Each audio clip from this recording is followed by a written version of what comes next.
السلام علیکم ورحمۃ اللہ وبرکاتہ۔ الحمدللہ والصلاة والسلام علی رسول اللہ، اما بعد۔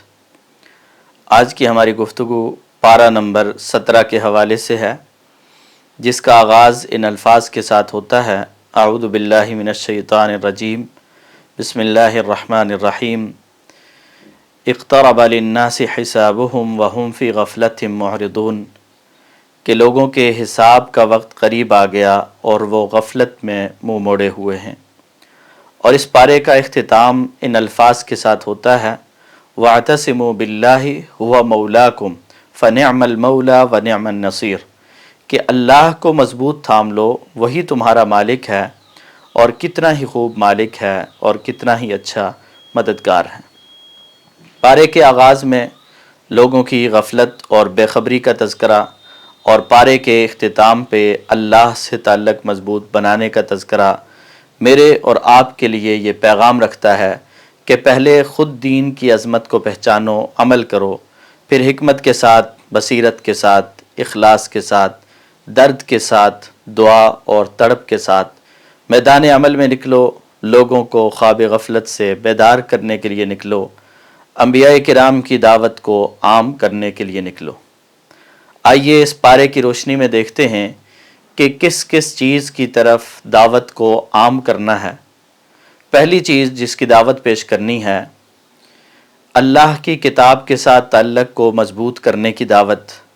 سورہ انبیاء کی آیت نمبر 10 میں اللہ رب العالمین فرماتے ہیں: لَقَدْ أَنزَلْنَا إِلَيْكُمْ كِتَابًا، کہ ہم نے تمہاری طرف کتاب نازل کی ہے، فِيهِ ذِكْرُكُمْ، اس میں تمہارا ذکر ہے، أَفَلَا تَعْقِلُونَ، کیا تم سمجھتے نہیں ہو؟ تو اس کتاب میں اپنا ذکر تلاش کیجئے کہ میرا ذکر کہاں پہ ہے۔ فیہ ذکرکم، آج اگر کسی اخبار کے ٹکڑے پہ میرا اور آپ کا نام آ جائے تو ساری زندگی اسے سنبھال کے رکھتے ہیں، اور اگر خبر ملے کہ فلاں اخبار میں آپ کا نام آیا ہے تو ہم ساری اخبار اس کے لیے پڑھ لیتے ہیں کہ میرا نام کہاں لکھا ہے۔ تو اس قرآن مجید کو پڑھیے، اس میں دیکھیے کہ میرا اور آپ کا ذکر، میرا اور آپ کا تذکرہ کہاں ہے۔ اہل ایمان کی صف میں ہے، اللہ نہ کرے کہیں منافقین اور کفار کی صف میں تو نہیں ہے۔ اہل ایمان میں پھر ہمارا تذکرہ کیا اصحاب الیمین میں ہے، اصحاب الشمال میں ہے، یا السابقون الاولون میں ہے؟ تو ہمارا تذکرہ کن لوگوں میں ہے؟ آئیے قرآن مجید میں اپنا نام تلاش کیجیے، اپنا تذکرہ تلاش کیجیے۔ اور دوسری دعوت پیش کرنی ہے اللہ کی بڑائی، اللہ کی تسبیحات بیان کرنے کی دعوت۔ سورہ انبیاء کی آیت نمبر 20 میں اللہ تعالیٰ فرماتے ہیں: یسبحون اللیل والنہار لا یفترون، کہ وہ دن رات تسبیح بیان کرتے ہیں اور اس میں سستی نہیں کرتے۔ اور سورہ انبیاء کی آیت نمبر 87 میں فرمایا: اللہ الہ الا انت سبحانک انی کنت من الظالمین، کہ یاد کیجئے یونس علیہ السلام کو کہ جب مچھلی کے پیٹ میں تھے تو اس وقت بھی اپنے رب کو انہوں نے یاد کیا، اپنے رب کی بڑائی بیان کی ہے۔ آج ہم جتنی مرضی تکلیفوں میں ہوں، مچھلی کے پیٹ میں تو نہیں ہوتے نا، تو اس تکلیف میں ہم جب اللہ کو پکاریں گے، اللہ ہماری تکلیف کو دور کرنے والا ہے۔ اور تیسری دعوت، اللہ کی توحید کی دعوت پیش کیجئے۔ سورہ انبیاء کی آیت نمبر 22 میں اللہ رب العالمین فرماتے ہیں: لَوْ كَانَ فِيهِمَا آلِهَةٌ إِلَّا اللَّهُ، کہ اگر زمین و آسمان میں اللہ کے علاوہ بھی کوئی الہ اور معبود ہوتے، لَفَسَدَتَا، تو زمین و آسمان فساد ان میں بپا ہو جاتا۔ فَسُبْحَانَ اللَّهِ رَبِّ الْعَرْشِ عَمَّا يَصِفُونَ، اللہ جو عرش کا مالک ہے ان چیزوں سے پاک ہے جو وہ بیان کرتے ہیں، اللہ کے ساتھ جو وہ شریک کرتے ہیں، اللہ تعالیٰ ہر قسم کے شریک سے پاک ہے۔ اور چوتھی دعوت، عبادت خداوندی کی دعوت دیجیے، اللہ کی بندگی کی دعوت دیجیے۔ دن رات اللہ کی بندگی، گھر میں ہے تو پھر بھی اللہ کی بندگی، مسجد میں ہے تو پھر بھی اللہ کی بندگی، بازار میں ہے، مکتب میں ہے، کسی جگہ پہ بھی ہیں، انسان اللہ کا بندہ ہے اور اس کا کام اللہ کی بندگی کرنا ہے۔ سورہ انبیاء میں اللہ رب العالمین فرماتے ہیں: وَمَا أَرْسَلْنَا مِن قَبْلِكَ مِن رَّسُولٍ إِلَّا نُوحِي إِلَيْهِ، کہ آپ سے پہلے جتنے بھی ہم نے رسول بھیجے ہیں ہم نے ان کی طرف یہی وحی کی ہے: إِنَّهُ لَا إِلَٰهَ إِلَّا أَنَا، کہ میرے علاوہ کوئی الہ نہیں ہے، کوئی معبود نہیں ہے، کوئی عبادت کے لائق نہیں ہے، کوئی قیام کے، کوئی رکوع کے، کوئی سجدے کے، کوئی نظر و نیاز کے لائق نہیں ہے، فاعبدون، تم میری ہی بندگی کرو، تم میری ہی عبادت کرتے رہو۔ اور پانچویں دعوت آخرت کی فکر کی دعوت پیش کیجئے۔ سورہ انبیاء کی آیت نمبر 35 میں اللہ تعالیٰ انسان کی زندگی کی حقیقت بیان کرتے ہوئے فرماتے ہیں کل نفس ذائقۃ الموت، کہ ہر نفس نے موت کا ذائقہ چکھنا ہے۔ وَنَبْلُوكُمْ بِالشَّرِّ وَالْخَيْرِ فِتْنَةً، ہم تمہیں آزمائیں گے برائی اور بھلائی کے ساتھ، بطور آزمائش، بطور فتنہ تم اس میں مبتلا ہوگے، اور پھر تمہارا رویہ کیا ہوتا ہے، تمہارا کردار کیا ہوتا ہے، اللہ تعالیٰ فرماتے ہیں کہ تمہارا امتحان ہوگا۔ وَإِلَيْنَا تُرْجَعُونَ، اور پھر تمہیں ہماری طرف لٹایا جائے گا، پھر یہ زندگی ختم ہو جائے گی، تم مر جاؤ گے، پھر دوبارہ زندہ کر کے ہمارے سامنے پیش کیے جاؤ گے۔ اور چھٹی دعوت نماز کی پابندی کی دعوت دیجیے کہ اللہ تعالیٰ نے نبی کریم صلی اللہ علیہ وسلم جو سب سے زیادہ نماز کی پابندی کرنے والے، نماز کی حفاظت کرنے والے، اور آپ کے گھر والے بھی سب سے زیادہ نماز کا اہتمام کرنے والے، لیکن اللہ تعالیٰ نے پھر بھی اپنے پیغمبر کو حکم دیا وَأْمُرْ أَهْلَكَ بِالصَّلَاةِ وَاصْطَبِرْ عَلَيْهَا، کہ پیغمبر آپ اپنے گھر والوں کو بھی نماز کا حکم دیجئے اور خود بھی اس پہ استقامت اختیار کیجئے۔ اور سورہ انبیاء کی آیت نمبر 73 میں اس پارے میں فرمایا وَأَوْحَيْنَا إِلَيْهِمْ فِعْلَ الخیرات و اقام الصلاۃ و ایتاء الزکاۃ، کہ ہم نے وحی کی ہے تمام رسولوں کی طرف، آپ سے پہلے جو رسول بھیجے ان کی طرف، کہ نیکی کا کام کرنے کی دعوت دیں، نماز کے قیام اور زکوٰۃ کی ادائیگی کی دعوت دیں، وَكَانُوا لَنَا عَابِدِينَ، اور وہ ہماری عبادت کرنے والے، ہماری بندگی کرنے والے تھے، ہمارے بندے تھے۔ اور ساتویں دعوت پیش کیجئے کہ رب سے فریاد کیا کریں، رب سے فریاد کرنے کی دعوت، رب سے سوال کرنے کی دعوت۔ انسان سمجھتا ہے میری ضرورت بہت بڑی ہے، یہ شاید پوری نہیں ہو سکتی، یا سمجھتا ہے کہ میرا کام بہت چھوٹا ہے، کسی اور سے کروا لیتا ہوں۔ نہیں، اپنے رب سے چھوٹے سے چھوٹی چیز مانگنی ہو یا بڑی سے بڑی چیز مانگنی ہو، اپنے رب سے مانگیے، اور اس بات کی دعوت کو عام کیجئے کہ لوگ اللہ کے در پہ جھکنے والے ہوں، لوگ اللہ سے مانگنے والے ہوں۔ سورہ انبیاء کی آیت نمبر 89 میں اللہ رب العالمین زکریا علیہ السلام کا تذکرہ کرتے ہوئے فرماتے ہیں وَزَكَرِيَّا، کہ زکریا کو یاد کیجئے اِذْ نَادَى رَبَّهُ، جب انہوں نے اپنے رب کو پکارا، رَبِّ لَا تَذَرْنِي فَرْدًا، اور کیا کہا کہ اللہ مجھے اکیلا نہ چھوڑ، وَأَنْتَ خَيْرُ الْوَارِثِينَ، اور تو بہترین وارث ہے، لیکن مجھے اکیلا نہ چھوڑ، مجھے بھی وارث عطا فرما۔ اور پھر اللہ رب العالمین نے انہیں وارث عطا فرمایا۔ اور آٹھویں دعوت جہنم کی آگ سے بچنے کی دعوت پیش کیجیے۔ سورہ انبیاء کی آیت نمبر 99 اور 100 میں اللہ تعالیٰ فرماتے ہیں لَوْ كَانَ هَؤُلَاءِ آلِهَةً مَا وَرَدُوهَا وَكُلٌّ فِيهَا خَالِدُونَ، اگر یہ سچے معبود ہوتے تو جہنم میں داخل نہ ہوتے، لیکن یہ سارے کے سارے جہنم میں داخل ہوں گے اور اس میں ہمیشہ رہیں گے۔ لَهُمْ فِيهَا زَفِيرٌ وَهُمْ فِيهَا لَا يَسْمَعُونَ، وہاں چیخ و پکار کر رہے ہوں گے اور کچھ سن نہیں پائیں گے۔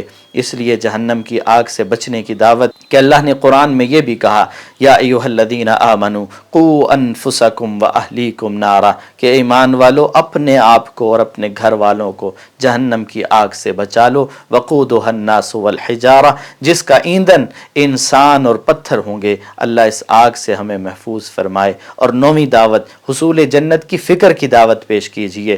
سورہ حج کی آیت نمبر 23 میں اللہ رب العالمین فرماتے ہیں ان اللہ یدخل الذین آمنوا وعملوا الصالحات، کہ اللہ تعالیٰ ایمان والوں کو، اچھے اعمال کرنے والوں کو داخل کریں گے۔ کہاں؟ جنات، ایسی جنتوں میں، ایسے باغات میں، تجری من تحتها الانہار، جن کے نیچے سے نہریں بہ رہی ہیں، یحلون فیہا من اساور من ذہب ولؤلؤا ولباسہم فیہا حریر، اور وہاں ان کے بہترین لباس کا بھی تذکرہ کر دیا۔ اور 10ویں دعوت شرک سے اجتناب کی دعوت دیجیے۔ یہ کائنات کا سب سے بڑا جرم، اس سے روکنے کی کوشش کیجیے۔ سورہ حج کی آیت نمبر 26 میں اللہ رب العالمین فرماتے ہیں وَإِذْ بَوَّأْنَا لِإِبْرَاهِيمَ مَكَانَ الْبَيْتِ أَلَّا تُشْرِكْ بِي شَيْئًا، کہ جب ہم نے ابراہیم کے لیے کعبہ کے مکان کی جگہ مقرر کر دی اس شرط پہ کہ میرے ساتھ کسی کو شریک نہ کرنا، اور پھر وہ جناب ابراہیم ساری زندگی اللہ کی توحید کے لیے قربانیاں دیتے رہے اور اللہ کی توحید کے علم کو بلند کرتے رہے۔ اور 11ویں دعوت اللہ کے گھروں کو پاک اور صاف رکھنے کی دعوت پیش کیجیے۔ آج ہم تو یہ سمجھتے ہیں نا کہ مسجد کی صفائی صرف خادم مسجد کرے گا، ہم نے تو بس صفائی نہیں کرنی، کوئی تنکا بھی پڑا ہو تو اسے بھی نہیں اٹھانا۔ لیکن دعوت دیجئے، سمجھائیے لوگوں کو کہ اللہ کے گھروں کی صفائی کتنا عظیم کام ہے، کہ اللہ نے تو اپنے عظیم پیغمبر جناب ابراہیم کو بھی حکم دیا تھا۔ سورہ حج کی آیت نمبر 26 میں اللہ تعالیٰ فرماتے ہیں وَطَهِّرْ بَيْتِيَ لِلطَّائِفِينَ وَالْقَائِمِينَ وَالرُّكَّعِ السُّجُودِ، کہ میرے گھر کو طواف کرنے والوں کے لیے، رکوع اور سجدے کرنے والوں کے لیے، قیام کرنے والوں کے لیے پاک اور صاف کر دیجیے۔ اور 12ویں دعوت، شاعر اللہ کی تعظیم کی دعوت دیجیے۔ لوگ جو جگہ جگہ اللہ کے شاعر کی بے حرمتی کرتے ہیں، اس کا ارتکاب کرتے ہیں، اللہ کے شاعر کو حقیر جانتے ہیں، ان کو ضرورت ہے کہ انہیں سمجھایا جائے، انہیں بتایا جائے، انہیں شاعر اللہ کی تعظیم کی تعلیم دی جائے۔ اور سورہ حج کی آیت نمبر 32 میں اللہ رب العالمین فرماتے ہیں ذَلِكَ وَمَن يُعَظِّمْ شَعَائِرَ اللَّهِ فَإِنَّهَا مِن تَقْوَى الْقُلُوبِ، یہ بات سن لیجئے کہ اللہ کی نشانیوں کی، اللہ کے شاعر کی تعظیم کرنا یہ دلوں کے تقوی سے ہے۔ دل میں تقوی ہوگا، اللہ کا خوف ہوگا، انسان اللہ کے شاعر کی بے حرمتی نہیں، ان کی حقارت نہیں، ان کے ساتھ استہزاء نہیں، بلکہ ان کی تعظیم کرنے والا، ان کا اکرام کرنے والا ہوگا۔ اور 12ویں دعوت پیش کیجئے، تواضع اور عاجزی اور انکساری اختیار کرنے کی دعوت۔ سورہ حج کی آیت نمبر 34 میں اللہ تعالیٰ فرماتے ہیں فَإِلَٰهُكُمْ إِلَٰهٌ وَاحِدٌ، تمہارا الہ، تمہارا معبود ایک ہی اللہ تمہارا الہ ہے، فَلَهُ أَسْلِمُوا، اس کے لیے فرما بردار ہو جاؤ اور اس کے سپرد کر دو اپنے آپ کو۔ وَبَشِّرِ الْمُخْبِتِينَ، اور عاجزی کرنے والوں کو خوشخبری سنا دیجئے، جو اللہ کے لیے عاجزی اختیار کرتے ہیں، جو اپنے رب کے لیے جھک جاتے ہیں، جو اپنے رب کے سامنے سجدہ ریز ہو جاتے ہیں، انہیں خوشخبری سنا دیجئے۔ اور 14ویں دعوت، تقوی کی دعوت دیجئے، اللہ سے ڈرنے، اللہ کے خوف کی دعوت دیجئے، کہ اللہ تعالیٰ نے عبادت اور بندگی کا حکم اسی لیے دیا ہے لعلکم تتقون، کہ انسان متقی بن جائیں۔ سورہ حج کی آیت نمبر 37 میں اللہ تعالیٰ قربانی کے مقصد کو بیان کرتے ہوئے فرماتے ہیں لن ینال اللہ لحومها ولا دماؤها، اللہ کو نہ تمہاری قربانیوں کے جانور کا گوشت پہنچتا ہے، نہ ان کا خون پہنچتا ہے، وَلَكِنْ يَنَالُهُ التَّقْوَى مِنْكُمْ، اللہ کو تمہارے دلوں کا تقوی پہنچتا ہے، تمہارے دلوں میں اللہ کا تقوی ہونا چاہیے۔ یہ قربانی کا مقصد بھی یہی ہے، تو تقوی کی دعوت۔ اور 15ویں دعوت، امر بالمعروف اور نہی عن المنکر کی دعوت پیش کیجئے، کہ لوگ نیکی کو دیکھ کر اس کو پروان چڑھانے والے، اس میں شریک ہونے والے، اور برائی کو دیکھ کر اسے روکنے والے بنے۔ سورہ حج کی آیت نمبر 41 میں اللہ تعالیٰ فرماتے ہیں الذین ان مکناہم فی الارض اقاموا الصلاۃ، کہ جنہیں زمین میں قرار دیا ہے ان کا کام ہے کہ وہ نماز قائم کریں، وآتوا الزکاۃ، وہ زکوٰۃ کی ادائیگی کریں، وامروا بالمعروف، نیکی کا حکم دیتے رہیں، ونہوا عن المنکر، برائی سے روکتے رہیں، وللہ عاقبۃ الامور، اور اچھا انجام تو اللہ ہی کے لیے ہے۔ اور 16ویں دعوت پیش کیجئے کہ لوگ اپنے ایمان کی فکر کریں۔ آج ہمیں اپنی اولاد کی فکر ہے، آج ہمیں اپنے مال کی فکر ہے، آج ہمیں اپنے دنیاوی سٹیٹس کی فکر ہے، لیکن نہیں فکر تو ایمان کی فکر نہیں ہے۔ اس ایمان کی فکر کی دعوت کی ضرورت ہے۔ سورہ حج کی آیت نمبر 54 میں اللہ رب العالمین فرماتے ہیں وَإِنَّ اللَّهَ، اور بے شک اللہ تعالیٰ لَهَادِ الَّذِينَ، ضرور ہدایت دینے والا ہے ان لوگوں کو آمنو، جو ایمان لائے۔ تو اپنے ایمان کی فکر کیجئے، ہدایت ضرور ملے گی۔ اور الی صراط مستقیم، اللہ رہنمائی کس کی طرف کرتے ہیں؟ صراط مستقیم کی طرف۔ تو ایمان ہوگا تو صراط مستقیم بھی ملے گا، اللہ کی طرف سے سیدھے راستے پر چلنے کی توفیق بھی ملے گی۔ اور 17ویں دعوت، ظلم سے باز رہنے کی دعوت پیش کیجئے۔ ایک دوسرے پر ظلم نہ کریں، اپنی جانوں پر ظلم نہ کریں، ایک دوسرے پر ظلم نہ کریں۔ سورہ حج کی آیت نمبر 71 میں اللہ رب العالمین فرماتے ہیں وَمَا لِلظَّالِمِينَ مِن نَصِيرٍ، کہ ظالموں کا کوئی مددگار نہیں ہوگا۔ اور سورہ حج کی آیت نمبر 48 میں فرمایا وَكَأَيٍّ مِّن قَرْيَةٍ أَمْلَيْتُ لَهَا وَهِيَ ظَالِمَةٌ ثُمَّ أَخَذْتُهَا وَإِلَيَّ الْمَصِيرُ، کہ بہت سی ظلم کرنے والی بستیوں کو ہم نے ڈھیل دی، اور وہ ظلم کرنے والی تھی تو ہم نے انہیں پکڑ لیا، اور پھر ہماری طرف ہی لوٹ کر آنا ہے۔ اور 18ویں دعوت پیش کیجئے، طاغوت کی نفی کیجئے اور نفی کرنے کی تعلیم دیجئے۔ سورہ حج کی آیت نمبر 73 میں اللہ تعالیٰ فرماتے ہیں یا ایھا الناس، اے لوگو ضرب مثل، ایک مثال بیان کی جا رہی ہے، فاستمعوا لہ، اس کو غور سے سنو، ان الذین تدعون من دون اللہ، کہ اللہ کے علاوہ تم جنہیں پکارتے ہو، لن یخلقوا ذبابا، وہ ایک مکھی پیدا نہیں کر سکتے، ولو اجتمعوا لہ، اگرچہ وہ سارے اس کو پیدا کرنے کے لیے جمع ہو جائیں، اکٹھے ہو جائیں، ایک مکھی پیدا نہیں کر سکتے۔ طاغوت کی حالت تو یہ ہے، اللہ کے علاوہ جنہیں معبود سمجھا جاتا ہے ان کی حالت تو یہ ہے کہ وہ سارے کے سارے مل کر ایک مکھی پیدا کرنا چاہیں، ایک مکھی نہیں بنا سکتے۔ وَإِن يَسْلُبْهُمُ الذُّبَابُ، مکھی پیدا کرنا تو دور کی بات ہے، اگر مکھی ان سے کچھ اٹھا کے لے جائے، وَإِن يَسْلُبْهُمُ الذُّبَابُ شَيْئًا، اگر کوئی چیز بھی حقیر سی چیز، مکھی کتنا کوئی اٹھا کے لے کے جائے گی، مکھی خود کتنی حقیر چیز ہے، اور وہ جو اٹھا کے لے کے جائے گی وہ کتنا حقیر ہوگا۔ اللہ فرماتے ہیں اگر کوئی چیز اٹھا کے لے جائے، لا یستنقذوہ منہ، تو اس سے وہ چھڑا نہیں سکتے۔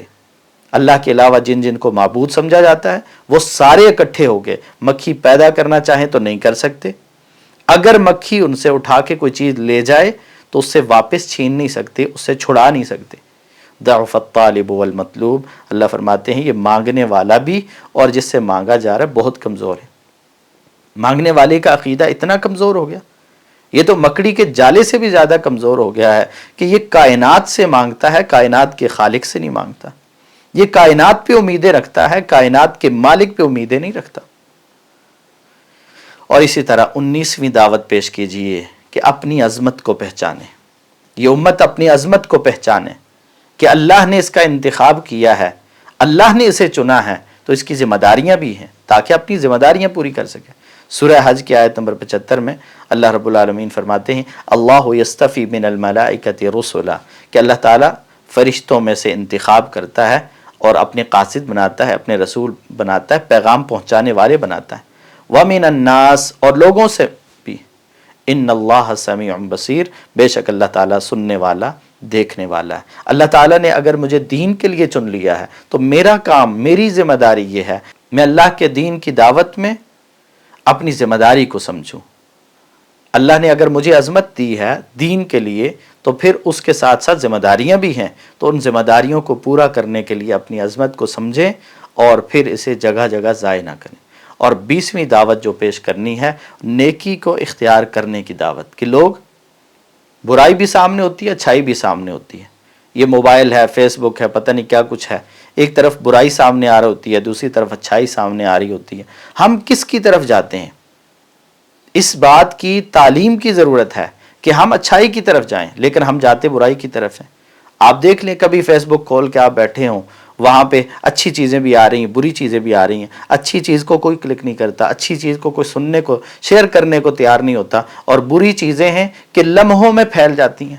وجہ کیا ہے؟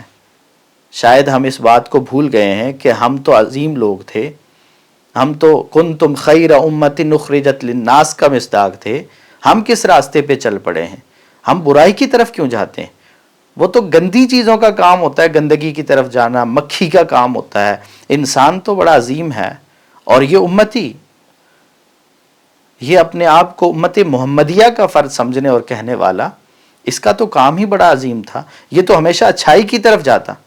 سورہ حج میں آیت نمبر 77 میں اللہ تعالیٰ فرماتے ہیں وَفْعَلُوا الْخَيْرِ، خیر کے کام کرو، شر بھی ہے سامنے، خیر بھی ہے۔ اِنَّا هَدَيْنَاهُ السَّبِيلَ اِمَّا شَاكِرًا وَإِمَّا كَفُورًا، اللہ نے اختیار دونوں چیزوں میں دیا ہے، لیکن حکم خیر کا دیا ہے۔ وَفْعَلُوا الْخَيْرِ، کہ خیر کا کام کرو، لَعَلَّكُمْ تُفْلِحُونَ، تاکہ تم کامیاب ہو جاؤ۔ کامیاب تو ہم سارے ہونا چاہتے ہیں، لیکن خیر کے کام کتنے کرتے ہیں، خیر کے کام کو پھیلاتے کتنا ہیں، خیر کے کام کی دعوت کتنا دیتے ہیں، اس سے ہم سارے غافل ہیں۔ وَفْعَلُوا الْخَيْرِ، اللہ کہتے ہیں خیر کے کام کرو، خیر کا انتخاب کرو۔ شر خیر دونوں تمہارے سامنے ہے، لیکن اس میں سے شر کو چھوڑ دو، خیر کو سمیٹ لو، خیر والے کام اختیار کر لو۔ لیکن ہمارا معاملہ اس کے برعکس چلتا ہے۔ اللہ رب العالمین ہمیں اپنی اصلاح کرنے کی توفیق عطا فرمائے، اور یہ دعوت کے جو عظیم کام ہیں، جن جن چیزوں کی ہم نے دعوت دینی ہے، اللہ تعالیٰ ان کی طرف دعوت دینے اور ان کو اپنانے کی ہمیں توفیق عطا فرمائے، اور جن کاموں سے روکنا ہے اللہ تعالیٰ ان سے روکنے اور خود بھی ان سے رکنے کی توفیق عطا فرمائے۔ وآخر دعوانا ان الحمد للہ رب العالمین۔